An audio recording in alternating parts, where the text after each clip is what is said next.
Some people, they may envy you, follow you on Insta just to pre you. The way they go chat rubbish, the way. So this is the kind of chicken I usually eat. I always buy mature chicken. It says mature chicken because like no GMO, but even if there is, not as much as a soft chicken. So this is actually more tasty than the soft chicken in my opinion, and it's more chewy. You actually have to really cook this. It's kind of like a local chicken, and that's why it's usually thin. It's not as bulky and chubby like the soft ones. So this is how it looks like after I cut it up, and I added all the seasoning. These are what I added into the chicken: onions, garlic, ginger, Maggi, a little bit of thyme, and salt. So while the chicken is boiling or cooking, I'm gonna be blending a pepper today that we're gonna be using. We're gonna be needing a lot of pepper today. We need pepper for 3 different things: for the chicken, for the gizzard, and for the jollof rice. So I have bell peppers, tomatoes. I'm using some tinned tomatoes. I also have some fresh tomatoes. I might be mixing them together. Some onions, some garlic and ginger and garlic. I put ginger and garlic in everything. Besides the fact that they make your food taste yummy, they're also antioxidants, so they're really good for your body. Of course, Scotch bonnet, it's really important. And did I mention onions? Yep. Blend away, baby. So after you're done blending, I pour it in this pot for it to boil for some time. So the pepper had boiled for a while now. See how thick it is?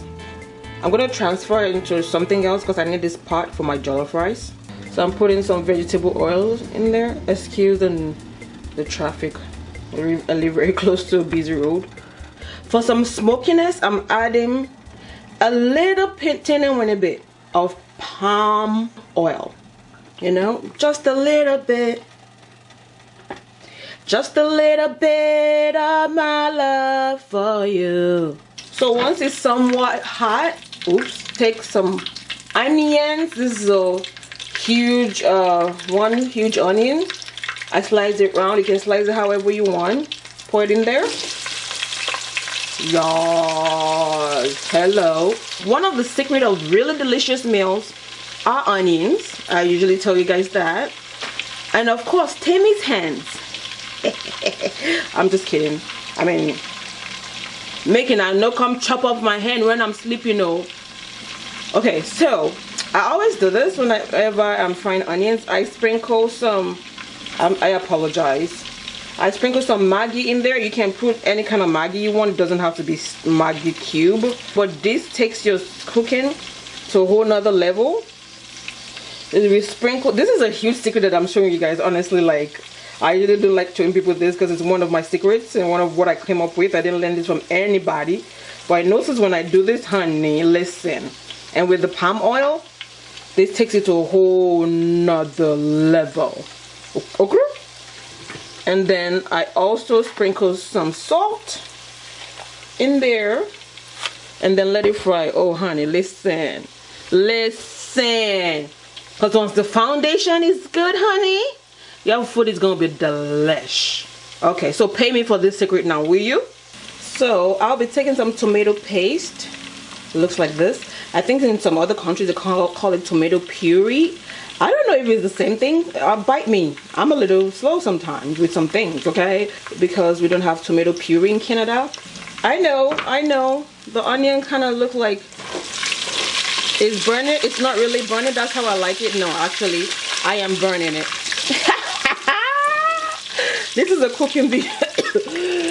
Excuse me. Okay, this is real life. Okay, this is a cooking video whereby the freaking food is almost burnt. Don't do this. Don't be like me. This is hilarious. So I'm gonna dump in the puree or the paste. So I'm gonna be frying this with the, oh my god, it's so noisy out there. I'm gonna be frying this with the first because this will take away the bitter taste of the tomato paste. Because yeah, it tends to be bitter if you don't fry it first. So this will take out all the bitterness. And I'm dumping all the whole can in there. Oh my god, this is embarrassing. The reason why it's burnt is because I'm doing like 100 things at the same time. I'm cooking like 4 different things, as you can see at the background I'm also cooking other stuff. That's why it's burnt. Okay, don't judge me now. Don't judge me. So that's done, and kind of stir it together. And I let that like fry for a little bit till it's brown. No, I'll try not to burn it this time. So I've been like frying it for a while now. So after it's turned this brown, please ignore the burnt onions. Oh my gosh. But don't worry, this food is still gonna turn out bomb. But please don't be like me. Really do not burn your onions. So now that that's ready, I'm gonna pour. Please ignore all this mess, because like I said, this is real life honey. Okay, so this is the pepper that I boiled in the beginning. The reason why I boiled it first is because now my cooking is gonna be faster. This is optional. You don't have to boil it first. You can immediately you blend your pepper and then pour it in your oil. You can do that if you want, but I like doing my stuff like this, and also because I'm gonna be using some of this pepper for something else, hence I boiled it first. Anyways, so I take the boiled pepper and pour it in there.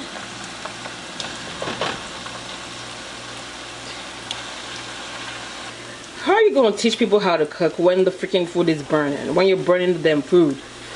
That is Tammy for you. Anyways, I usually don't measure. Honestly, I just gauge everything, and I just wait for the spirit of my ancestors to tell me, enough, my child. Okay, so I'm not really measuring this, and this is probably not good for the video, because if you're trying to follow this recipe, but I'll try and put measurements into, try and put the measurements in the description box for you guys, just in case you want to measure and cook this by yourself. Okay, so I'm gonna be adding some thyme in there. Like I said, I don't measure. I just wait for the spirit of my ancestors to say enough.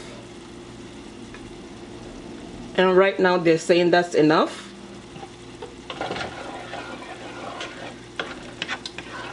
Also, I'm gonna be adding some salt, and I'm also gonna be adding Maggi. Now remember not to over Maggi or overly put Maggi in your sauce, because remember I put a Maggi when I was frying the onions. So for this quantity, I'm only going to be putting 1.5 Maggi. But I don't want to put too much Maggi, because I'm going to be using the stock of the chicken that I boiled in there as well, which is another very important secret to your delicious jollof rice.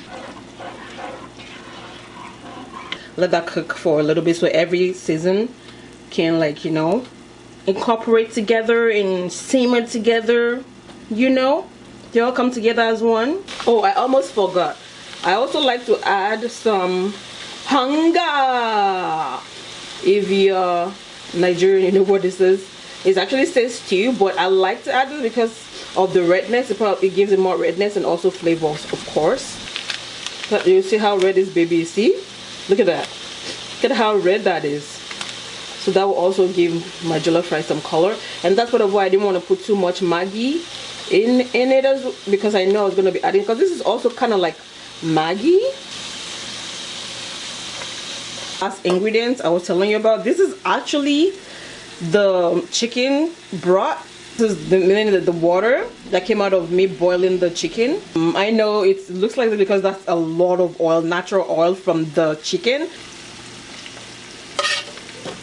Wow, that chicken definitely had a lot of oil in there. Look at all that fat, all that oil. And then I stir that together. And after that, I'm gonna pour some water in there, just because it's like really thick right now, and I'm gonna have to pour water in there anyways when I pour the rice in, and let that boil for a little bit more so everything can simmer together. So that's the consistency now, not too thick. Now for the chicken, after it's been cooked, instead of frying, I'm gonna pop it in the oven. Then I'm gonna take vegetable oil and kind of like spray very little on it, so that will kind of like fry it in cold. Oh shoot, I'm making a mess here. So I'm just gonna pop this in the oven and let it kind of fry. I'm taking some white rice. Some people call this brown rice. It's just so, I don't know what type I bought. It's just so, use any kind of rice that you want. So I'm gonna go rinse it. So I would suggest you rinse your rice like 6 times with hot water, so to get rid of the starch. So you rinse your rice till the water turns white, like clear. So if you're rinsing your rice and the water is still like this white, you gotta rinse it more. This is what I'm talking about. And I'm rinsing it with hot water, hence why I'm not using my hand and I'm using a spoon, because all this white right here is starch and to make your rice really sticky, and we don't want that. Now look at this compared to the one I showed you previously. See how clear the water is? That's how clear the water of your rice should be when you're rinsing it. So I'm going to pour it in there as I'm talking to you. Your rice will not stick together. Excuse me. And that will reduce the starch, right? So that way your rice can separate and not stick together. See, as you can see, I still have a whole lot of a lot of space to add more rice. So I'm going to add more rice. Let me go rinse more. I'm going to pour also that in. Ooh. So make sure you stir it together really, really, really well. And please, if you want to reduce the oil in your jollof rice, please don't hesitate to do so, because this is a little bit too much oil. But I'm sure most of the oil is also from the chicken sauce, the broth. So just make sure you stir it really, really well so that it's like uniform. So I'm not gonna add any more water. That is perfect water. Now we're gonna cover to cook, and I'm gonna reduce the temperature. See how the burner has the temperature goes up to 8. I'm gonna reduce it all the way to 3.5, so then that way your rice can cook and not burn, since we already stirred everything together.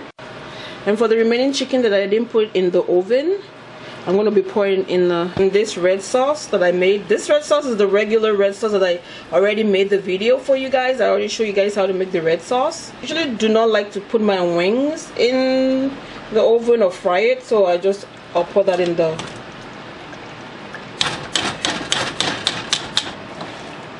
So just in case you're wondering, like, what sauce is that you have on the side? While I'm doing my mukbang, and for people that are watching my video for the first time, I also do mukbang. This is why I'm talking like this, so people that have already seen the mukbang already know what I'm talking about. So if you want to see me eat this food, go to my previous video. So as you can see, the water in the rice is almost completely gone. So now I'm not going to add too much any more water. What is going to cook the rice now is the steam. So what I'm going to do, because I don't want to add more water and this rice needs to cook, I'm going to cover it with a foil paper. I'm going to be using the shiny side. Look at the shiny side and look at the other side. Shiny side, other side. Sorry, that's a terrible way to show you, but so this will keep the heat in the rice. So I covered it with foil paper. Now this way the heat will stay in the pot. Heat will actually cook the rice rather than the water. This is a technique that you use to make sure your rice comes out separate rather than being all meshed together and stuff. I cook it without the foil first till the water is all dried, or almost all dried, and then I put a foil, and yeah, that will cook it. So this is after 20 minutes that I covered it with the foil. I am gonna stir it together again. Look at that. It's honestly almost ready. Let me see. Yeah, just a little bit more.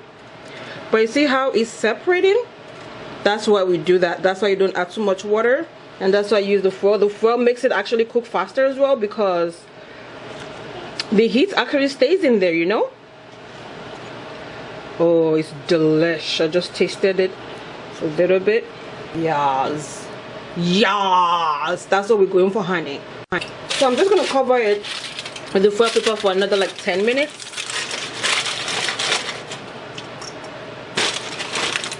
So 10 minutes later, it is completely done now. I have shut off the stove. Excuse how dirty my stove is. The girl has been cooking all day.